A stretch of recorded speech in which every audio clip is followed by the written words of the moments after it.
I'm a big believer in putting the right plant in the right place. I can tell you it will save you a lot of heartaches in the future. If you've ever tried to grow like a sunflower in the shade, well, you know that doesn't work very well. That plant needs full sun. But even within the category of, say, boxwoods, there's so much variation that you need to be aware of.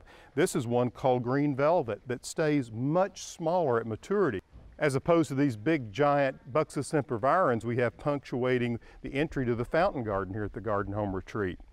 Now, the nursery industry recognized some time ago the importance of creating dwarf forms of the big standard forms. You see, with people having smaller gardens, they may still want certain varieties of shrubs. Well, they can't have the standard one. Why not use the dwarf form to fit in those tiny spaces? Here's Tim Wood to give us an idea of some of the new varieties coming out in the world of smaller plants. Weigela is kind of an old-fashioned shrub, and it was typically a plant that was about 5 to 6 feet tall, bloomed for maybe 2 weeks out of the year, and was glorious at that time. But the rest of the year it was green, and so it kind of faded into the background. And dwarf shrubs open up all kinds of possibilities and new ways to use shrubs that weren't possible before. It's a very nice plant in the respect that you don't have to do a lot of pruning to it, and it's very easy to care for.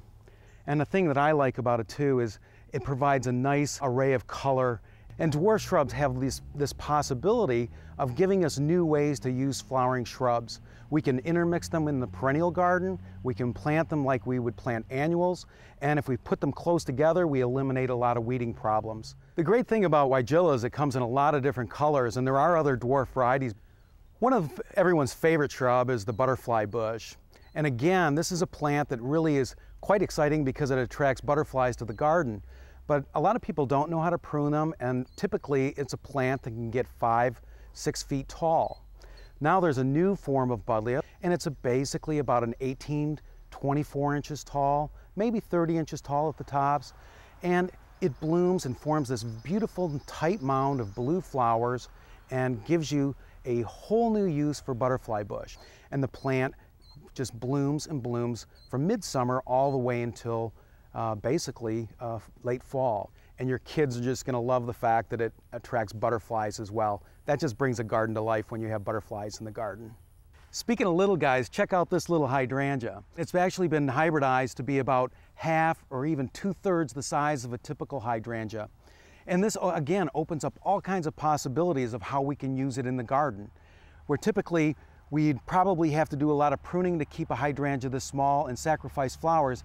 This kind of hydrangea we can put in areas where we don't have to do or can eliminate pruning. For example, we can put it in front of a window, we can put it around a deck, and we don't have to worry about it hiding anything. And in fact, it's going to be covered with these beautiful flowers.